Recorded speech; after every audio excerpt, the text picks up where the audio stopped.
नमस्कार दोस्तों, मैं निशा निगम आपका स्वागत करती हूँ अपने आर्ट एंड क्रिएशंस के YouTube चैनल। जैसा कि आप जानते हैं कि हम आपसे स्वास्थ्य संबंधित जानकारियों को लेकर रूबरू होते रहते हैं। इसी चरण में मैं आपके सामने उपस्थित हूँ एक नए विषय चाइल्ड साइकोलॉजी अर्थात बाल मनोविज्ञान के साथ। आइए जानकारी हासिल करते हैं अपने विशेषज्ञ डॉक्टर हेमिका अग्रवाल से। बाल मनोविज्ञान क्या है और ये क्यों महत्वपूर्ण है? चाइल्ड साइकोलॉजी बच्चों के मानसिक विकास, व्यवहारिक विकास इनसे संबंध रखता है।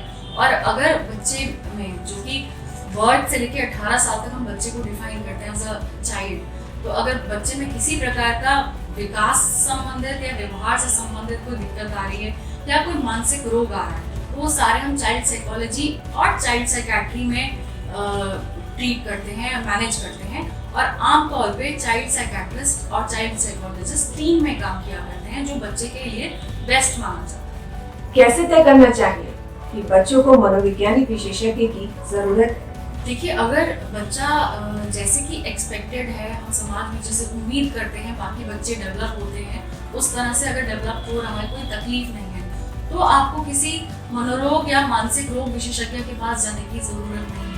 लेकिन अगर किसी प्रकार की कोई दिक्कत आ रही है, बच्चा जो एक्सपेक्टेड तरीका है उससे फर्क, उससे भिन्न व्यवहार कर रहा है या उसके कुछ लक्षण फर्क लग रहे हैं, डिफरेंट लग रहे हैं, तो ऐसे केस में हमें चाइल्ड साइकियाट्रिस्ट, चाइल्ड साइकोलॉजिस्ट के पास जाना चाहिए।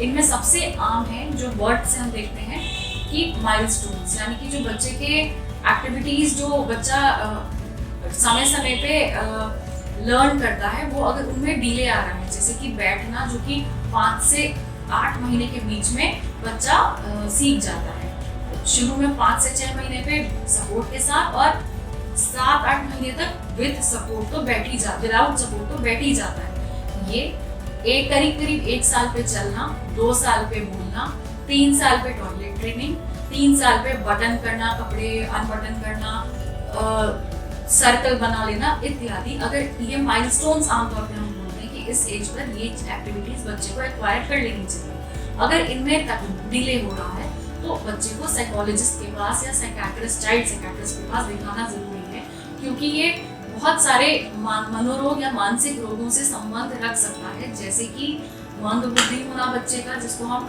मेंटल रिटार्डेशन भी कहते हैं, ऑटिज्म जो कि एक कम्युनिकेशन डिसऑर्डर है, कंडक्ट डिसऑर्डर, कभी कभी बच्चे, थोड़े बड़े बच्चों में गुस्सा, चिड़चिड़ाहट, रूल्स तोड़ना, बातें नहीं मानना, इस तरह की प्रॉब्लम्स आती है, उसे कंडक्ट डिसऑर्डर कहते हैं। बच्चे में हाइपर एक्टिविटी होना, जो कि ADHD का एक ADHD यानी कि attention deficit hyper activity disorder एक ऐसा डिसऑर्डर है जिसमें बच्चे में इनमें से कोई ही लक्षण हो सकते हैं, जैसे कि अटेंशन कम होना, बच्चा एक चीज पे फोकस नहीं कर पा रहा, आप उसे पढ़ाने की कोशिश कर रहे हो या किसी एक काम में लगा है तो बहुत जल्दी उसका ध्यान दूसरे काम पे भटक जाता है, वो अपने को फोकस या केंद्रित नहीं कर पाता एक चीज पर। इसमें हाइपर एक्टिविटी भी आती है, यानी कि बहुत ज्यादा एक्टिविटी लेवल्स बहुत ज्यादा होना, बच्चा एक्साइटेड होना, ऐसा आम भाषा में कहते हैं, ऐसा लगता है बच्चे में फिरकनी लगी हुई है या मोटर लगी हुई है और बच्चा इधर से उधर भाग रहा है, बहुत ज्यादा एक्साइटेड है। तो ये एक हाइपर एक्टिविटी भी एक लक्षण हो सकता है।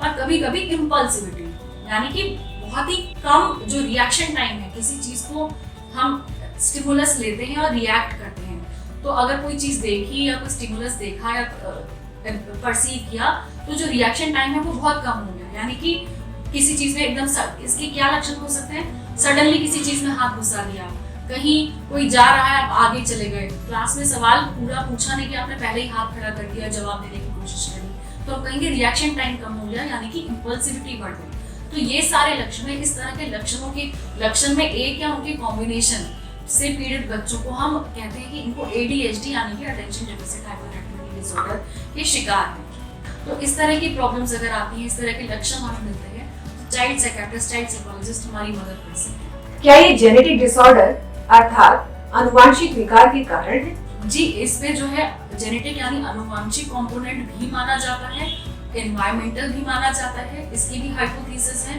कि आजकल जो पॉल्यूटेंट्स हैं, जैसे कि और प्रिजर्वेटिव्स जो यूज किए जाते हैं, जैसे कि जो ये चिप्स होते हैं हमारे, पैक्ड चिप्स हैं, पैक्ड फूड है, तो इसमें प्रेजर्वेटिव्स काफ़ी हेवी मात्रा में होते हैं, तो इनका भी रोल हाइपोथेसाइज्ड है कि इनका भी काफ़ी पॉसिबिलिटी है कि रोल लाइवलीहुड है इन सब चीज़ों से ADHD हो सकता है। और साथ में इन्वायरमेंटल फैक्टर्स तो हैं।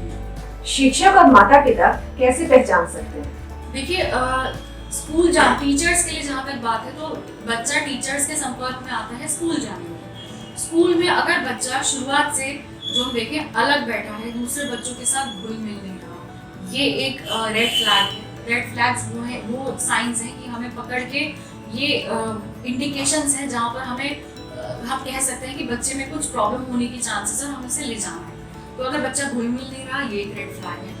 बच्चा बहुत ज़्यादा गुंडागर्दी कर रहा है, दूसरे बच्चों को परेशान कर रहा है, बुली कर रहा है दूसरों को, ये एक रेड फ्लैग है। बच्चा बहुत ओवर एक्टिव है, दूसरों को परेशान करना नहीं चाहता लेकिन ना चाहते हुए भी कर रहा है, वो एक साइन है।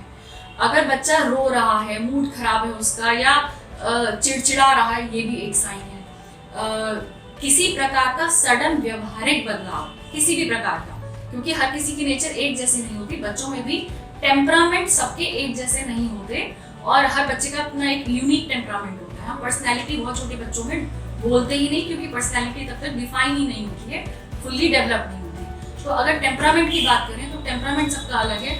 अगर किसी बच्चे के व्यवहार में, टेम्परामेंट में हमें एकदम से बदलाव दिखे तो हमारे कान खड़े हो जाने चाहिए, टीचर्स के कान खड़े हो जाने चाहिए कि हो सकता है इसको कोई प्रॉब्लम हो और हम इसे प्रोफेशनल के पास लेके जाएं। आगे चल के अगर हम देखें तो परफॉर्मेंस एक बहुत बड़ा हमारे पास मापदंड है जिससे हम देख सकते हैं कि बच्चे में कोई दिक्कत तो नहीं है। अगर बच्चे के ग्रेड सडनली फॉल करने लग गए तो हमें उसकी ज़रूरत हो सकता है उसे हेल्प की ज़रूरत हो। अगर कोई बच्चा हमेशा से ही लो ग्रेड्स ला रहा है, फॉल कर रहा है, पहले फॉल बैक कर रहा है, सबके साथ चल नहीं पा रहा, क्लास के साथ पेस बना के नहीं चल पा रहा, तो उसे हेल्प की ज़रूरत है। ये सारे लक्षण हैं। और अगर कभी थोड़े बड़े बच्चों में, टीनेजर्स में नशा वगैरह भी आजकल बड़ा कॉमन हो गया है, तो अगर हम एक बच्चे नशे की तरफ जाते हुए बहुत ज़्यादा क्यूरियस इस तरह की चीज़ों में संपर्क में आते दिखें तो हमें बिल्कुल उनको बिना किसी हिचक के प्रोफेशनल की हेल्प देने की ज़रूरत है। और आजकल देखिए एक और भी टैबू सा टॉपिक है, मान लीजिए बच्चे सेक्सुअल एक्टिविटीज़ में इन्वॉल्व पाए जाते हैं, कोई उनके साथ गलत हरकत करता हुआ मिलता है या कोई बच्चा इस तरह की बात बताता है, तो जो कानूनी कार्यवाही है वो तो है ही,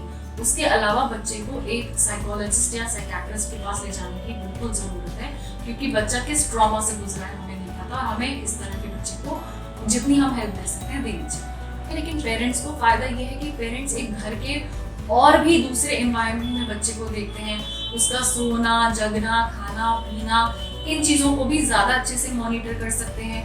उसका पेरेंट्स के साथ एक अलग तरह के कई बच्चे स्कूल में उतना एक्सप्रेस नहीं करते जितना घर में पेरेंट्स के साथ एक्सप्रेस करते हैं, तो पेरेंट्स इस तरह की चीज़ों को ज़्यादा अच्छे से पकड़ सकते हैं। प्लस पेरेंट्स अपने बच्चे को बचपन से पर्सनली जानते हैं, जो कि एक टीचर ज़रूरी नहीं है उतना अच्छे से चित परिचित हो बच्चे के टेम्परामेंट से।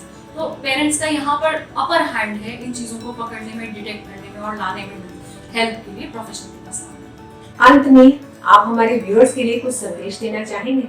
देखिए, मैं वही बोलना चाहूँगी कि आप घबराएं नहीं। अगर आपको लग रहा है आपके बच्चे में किसी प्रकार का साइकोलॉजिकल इशू आ रहा है, इस चीज़ को जैसे कहते हैं ब्रश अंडर द कारपेट, उसे दबाने की या पर्दा डालने की कोशिश ना करें।